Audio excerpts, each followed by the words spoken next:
اندر گر گیا ہے, گناہ کا عادی ہو گیا ہے, گناہ کا اسیر ہو گیا ہے, اور اگر اس کو کہیں تو پھر وہ واپس آنے سے انکار کرتا ہے. ہاں گناہ میں لذت ہے, گناہ میں مزہ ہے, لوگ گناہ پیسے لگا کر بھی کرتے ہیں, لوگ پلاٹ کے ساتھ بھی گناہ کرتے ہیں, اور گناہ میں بڑا لطف اور مزہ ہے. اس لیے کہ انسان جب گناہ کرتا ہے وہ گناہ کا مزہ لیتا ہے اور واپس آنے سے انکار کرتا ہے. لیکن خدا چاہتا ہے کہ یہ گرا ہوا انسان, یہ برگشتہ انسان واپس آئے. اسی لیے یسایا نبی کی کتاب میں بھی 44 باب میں خدا کہتا ہے, میں نے تیری خطاؤں کو گناہ کی مانند اور تیرے گناہوں کو پاگل کی طرح مٹا ڈالا ہے. تو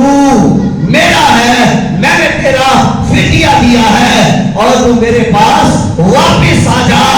میں نے تیرا فدیہ دیا ہے. اور پھر اگر آپ اسی کتاب کو یرمیا کے صحیفے کو پڑھیں تو وہاں پر خدا 4 باب کے اندر لکھتا ہے کہ اے برگشتہ فرزندو واپس آ جاؤ.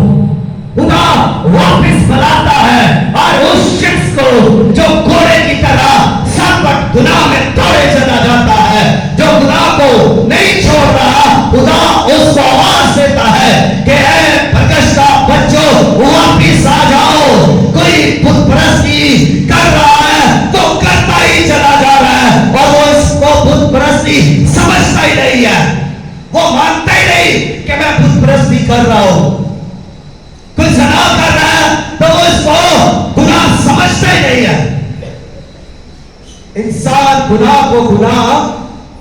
سمجھتا نہیں ہے, اس لیے وہ اس سے توبہ نہیں کرتا, وہ اس سے پھرتا نہیں ہے, وہ پھر واپس نہیں آتا, وہ اڑیے گھوڑے کی طرح اڑا ہوا ہے, اور وہ واپس آنے سے انکار کر دیتا ہے.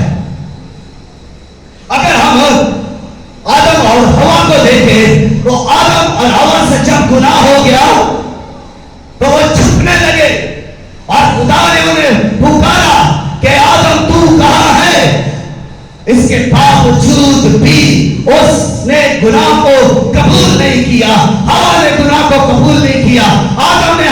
گناہ کو قبول نہیں کیا, اور وہ گناہ کو انہوں نے جب قبول نہیں کیا تو انہوں نے توبہ ہی نہیں کی. آپ پیدائش کی کتاب سے مکاشفہ تک پڑھ لیجئے, کہیں پر ہمیں کوئی بھی سنگل ورڈ نہیں ملے گی کہ آدم نے کہیں پر توبہ کی اور کہیں پر وہ واپس آیا, کہیں پر اس نے خدا کی طرف توجہ کی. وہ اڑا رہا اور اس نے واپس آنے سے انکار کیا.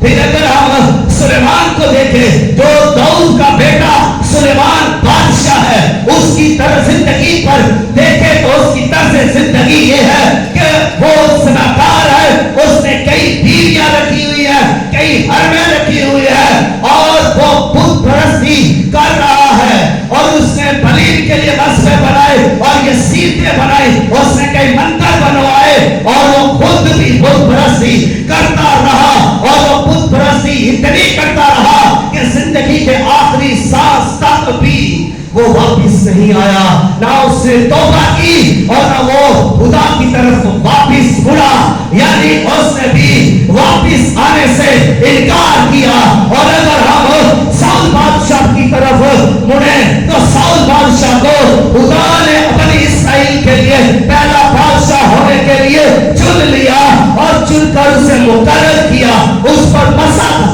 کا تیل لگایا گیا, روح پر نازل ہوا, اس کی سوچ بدلی, حالت بدلی, بادشاہ بن گیا. اس کے باوجود جب خدا نے اسے حکم دیا کہ جنگ کے لیے جائے اور جائے تو وہاں کی ہر چیز کو تیس نیس کر دے, خواہ وہ انسان ہو, جاندار ہو, درندے پرندے اور بیل بھیڑ بکریاں, سب کو جلا کر بسم کر دے. لیکن اس نے بھی حکم کو پورا نہیں مانا. اس نے ایسا کیا کہ جو اچھے اچھے بیل تھے, جو تازہ بیل تھے, اور بکرے تھے ان کو اپنے لیے علیحدہ سے چن کر رکھ لیا اور ان کو چھپا دیا. برا ہو گیا, حکم عدولی ہوئی, اور جب سیموئیل نے اسے بتایا کہ تجھ سے برا ہو گیا ہے, اس کے باوجود بھی وہ خدا کی طرف نہیں مڑا, وہ واپس نہیں آیا اور اس نے واپس آنے سے انکار کیا اور وہ گناہ میں گرا رہا. دوسری طرف اگر ہم داؤد کو دیکھیں, داؤد بھی بادشاہ ہے, داؤد سے بھی ایک دن گناہ ہوا اور اس نے اتنی اوریا کو قتل کروایا اور اس کی بیوی کو لے لیا تاکہ اس کے ساتھ نکاح کرے, اور اس نے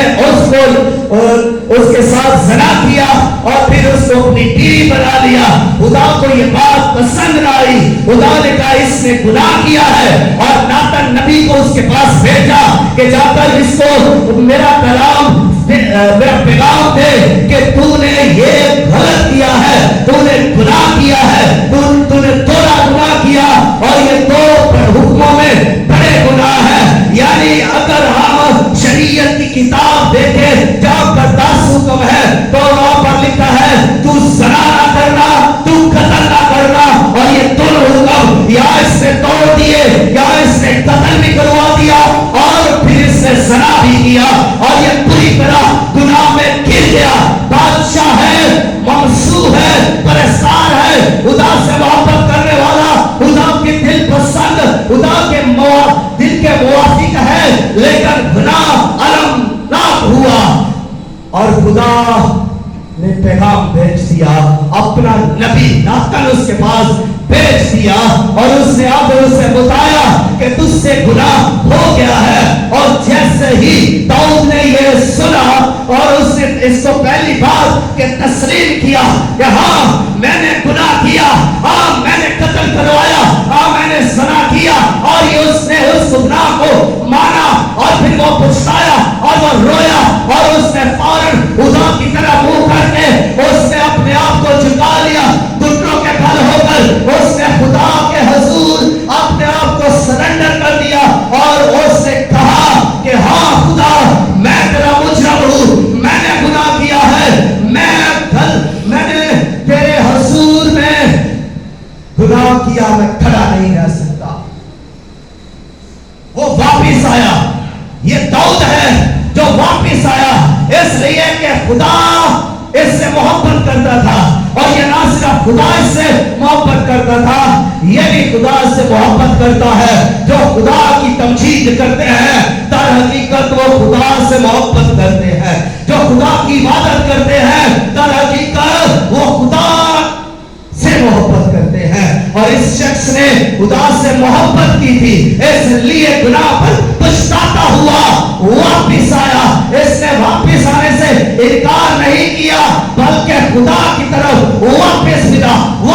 ملا, گناہ ہو گیا ہے, پھر خدا کی طرف آیا اور معافی مانگ کر بحال ہوا.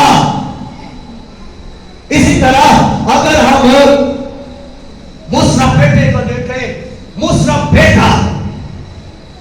بھی اپنے باپ کو چھوڑ کر اپنی حصے کی جائیداد لے کر دور دراز علاقہ میں چلا گیا,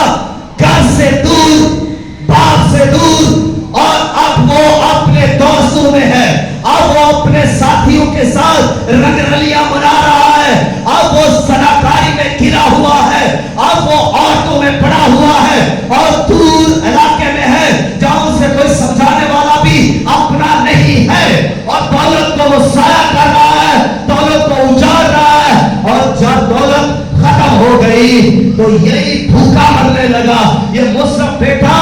پھر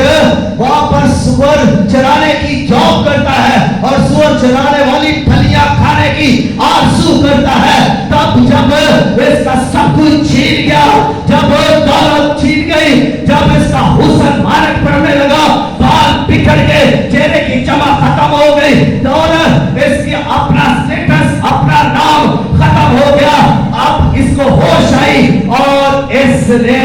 واپس آنا چاہا, اور اب یہ شخص کیا کرتا ہے کہ میرے باپ